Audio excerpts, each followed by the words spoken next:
星たちが踊る空へ飛び込んでゆくねえどこまで行けるねえ君と笑えた瞬間何も怖くない街に立つ夢コミックのページみたいな冒険は今始まる冒険は今地の上風を感じて星を掴むよ行こう未来の彼方 Hey everybody, this is Perch, and by the time you're listening to this has probably been out for a few days.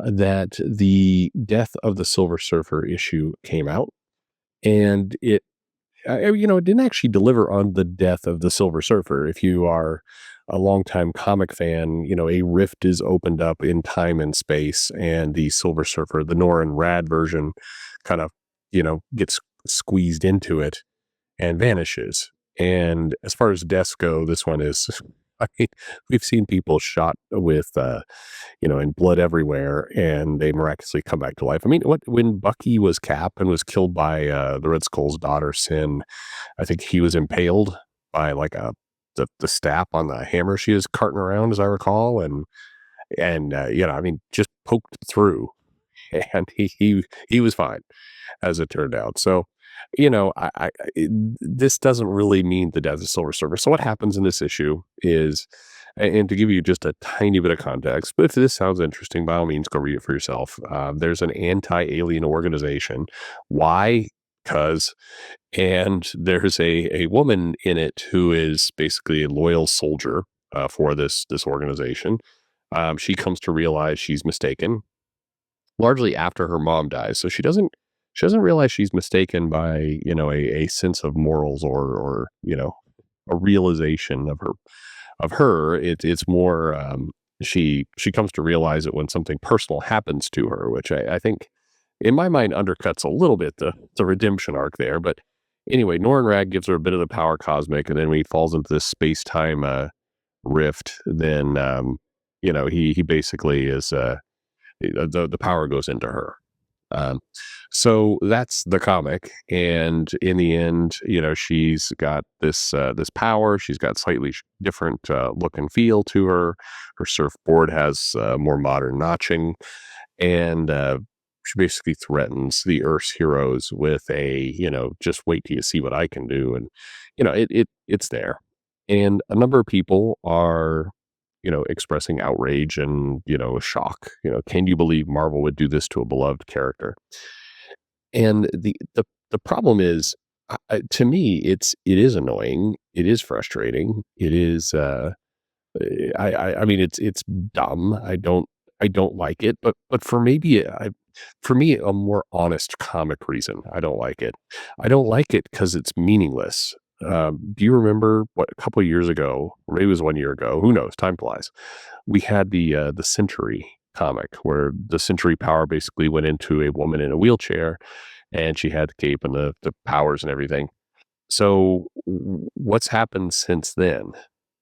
And that's really the key point in all this is what has actually occurred. And the answer is nothing. They basically, Marvel is very fond of taking a character, giving the character a legacy mantle, and then promptly forgetting about that character forever. And that is the fundamental problem that the comics have. It's not that they're doing it necessarily, it's that they do it and there's no purpose behind it. It's not like there was any plan. And I know that there's been this kind of dialogue for a while now of, well, they're trying to just, eliminate basically all the straight white men.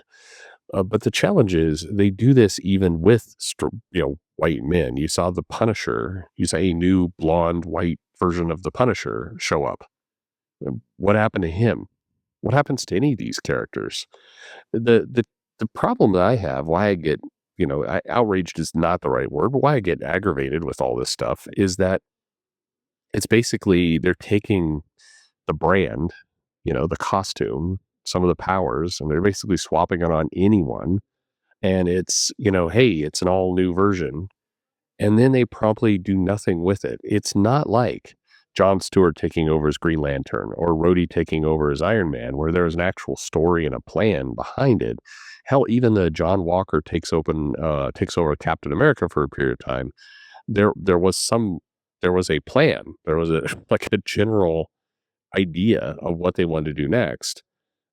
Even and it not a bright moment in Marvel's history, but the different Thor in the '90s, the Thunderstrike Thor, hell, even the Frog Thor, the Beta Ray Bill Thor. There was actually stories that followed up with that. They actually did stuff. In this time, we're doing little 4-issue miniseries. We promote the death of a long-term legacy character, may or may not be a fan favorite. We throw the powers of the mantle on someone else in that limited series. We then proceed to, the character that vanishes into nowhere forever. We won't the chances are we will see this character pop up in an anthology somewhere for some reason. They'll determine that the new Silver Surfer is pansexual. Who knows? But she'll show up again. Her next appearance is in a 8-page story, and then we'll get either one of two things. Either the character will show up in some kind of story like Annihilation or Conquest, and promptly get either murdered off or the power gets stripped, or is basically used as a foil for whatever villain is running around at the time. And then the original comes back. And frankly, for a series called The Death of the Silver Surfer, the Silver Surfer is definitely coming back. And I think that's the part in all this. And by the way, the way you can separate kind of the phony outrage from the real outrage, because I think there is a legitimate reason to be annoyed by all this. The phony outrage are the people who are telling you this is like a done deal. There's people out there like they just killed and destroyed the legacy of a character who's been in existence for 60 years. No, they didn't. The character is going to be back in, less than, will it be gone? Will he be gone for 12 months? Look, the only reason this would last for a couple of years is if editorial and writers shift so much that they forget the character exists. And then, 3 or 4 years down the road, somebody's like, hey, yeah, we have that guy. So that's the problem here. I think, the outrage of they gave the surfers powers to a girl. Sure, but it doesn't mean anything. And the Silver Surfer gets resurrected whenever it's convenient to the company. I think that's the problem. I've done these videos, and some of you push back on it, saying comics need to matter. Well, comics can matter in lots of different ways. They can matter because they're contributing something to the ongoing story. There's some big continuity thing that's going to be powerful. They can matter because they're just entertaining, because they tell an interesting story. They can matter because they are, they mean something to you in a point in time. These stories, they don't matter. They don't. Look. Is there anyone out there who read that Century limited series or this Silver Surfer series and said, wow, what a great story, such original concepts? The plot here, as I mentioned, hell, look, if there's any indication of how little this story matters, the antagonist, the tech bro, alien xenophobic guy who's trying to use Galactus's blood to kind of, frame the surfer, more or less. Even he doesn't die. Like at the end of the series, the new Kelly Silver Surfer, she destroys him, in a burst of rage, which the heroes are shocked about, but she doesn't destroy him. It's just a robot version of him, which he identifies himself as a robot immediately. Like it's like, this wasn't my real body. Haha, you think I'm stupid enough for that? And then she flies off like, I'm dangerous. But what? You busted up some stuff in space. You saved some of the aliens, put them in a protective kind of bubble. You then blew up a robot. That you didn't, literally nothing happened. And nobody's going to read this story and go, this was a masterpiece of our time. And I guess that's what I mean when I say it doesn't matter. And comics need to, is it's got to at least tell something unique or be entertaining or drive the continuity forward. in this case, and is the case for so many of these legacy moves, to me, it's not that a girl is, the Silver Surfer now, or or the Century, or any of this stuff. If there was a story behind it, if there was anything like look, I think the Rhodey becomes Iron Man was a pretty powerful story. It dovetailed nicely with Tony Stark's fall from grace. It allowed them to do some pretty awesome stuff. You got a great moment in Secret Wars between Reed Richards and Rhodey on it. There was a ton that benefited from that, and then over time, when Tony Stark came back, you got to play with the War Machine character, and it's like you you you grew the universe. Where is the new Punisher now? Where is the new Century now? Where are so many of these characters now? When they do this legacy stuff and it goes nowhere. I mean, even bigger names that they attempted more with, like when they did the Moon Girl series. I mean, we got a Disney cartoon out of that. We got an ongoing book for a while out of that. Where is she now? She's the smartest character in the Marvel universe, right? Isn't that? But where? Like, you can make room for Norman Osborn's Red Goblin's son, but you like the smartest woman, smartest person in the Marvel universe is nowhere to be found. I mean, it the challenge is this stuff doubles down on the idea that the characters are fully disposable, and it really brings home the idea that maybe these writers, editors have no idea what they're doing. So yeah, I'm annoyed by the death of the Silver Surfer, but not because I think the Silver Surfer is actually dead, or that they've destroyed another dude. They clearly haven't. Yeah, again, take your bets, put them in the comments. How long before he's back? I give it a year, if that. Um, will we see this? Will we see Kelly as a character in 10 years, in 5, in 2? To me, that's the problem. That's the waste here, because there's nothing to it. If you're going to do this stuff, make it count. If I think but the playing around with a legacy brand, with a legacy character. I mean, look, this is why Miles Morales largely worked.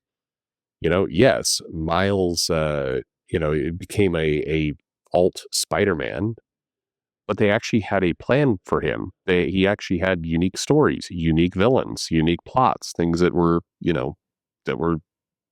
unique to him.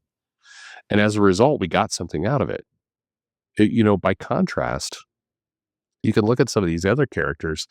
Why has some of this stuff faltered? Why has Spider-Gwen not done as well? Well, largely because while they gave her some backstory, they messed around more with just the fact that she was an alternate version of things. You didn't get a full kind of immersive life. She was borrowing somebody else's. The big magic of that series was, look, she's here's a different version of the Green Goblin. Here's a different version of Doc Ock. That the problem was it leaned too much into more clones of existing brands. These characters can actually do pretty cool things, but they have to be unique. Same thing, Kamala Khan. If you look at the stories where she did well, where the sales were strong, it was when she was doing her own unique things, still in the Marvel Universe, but they gave her a life. If you look at where it faltered, it's where, she basically was like, I'm just a Captain Marvel girl and nothing else. And that's not interesting. So to me, that's the outrage here is you're going to go through this trouble. You're going to treat your brand as kind of disposable. You can just apply it to anyone, but you have no plan after that. It's just there. It just goes out and gone. That's the challenge. That's the problem. That's where it fails. Anyway, let me know your thoughts in the comments below. But I think if you look at kind of the characters over the last 20 years or so, and you look at the ones that have stuck and worked and the ones that didn't, it's the ones that didn't are almost immediately forgotten within a year. They come, they go. And when they have no life of their own, it doesn't matter. And so, to me, the outrage of the Silver Surfer, the death of the Silver Surfer comic is what was the point? Again, was anyone entertained by this story? It was a very generic story. Did it do anything to set up future storylines? Do we think this character lasts at all?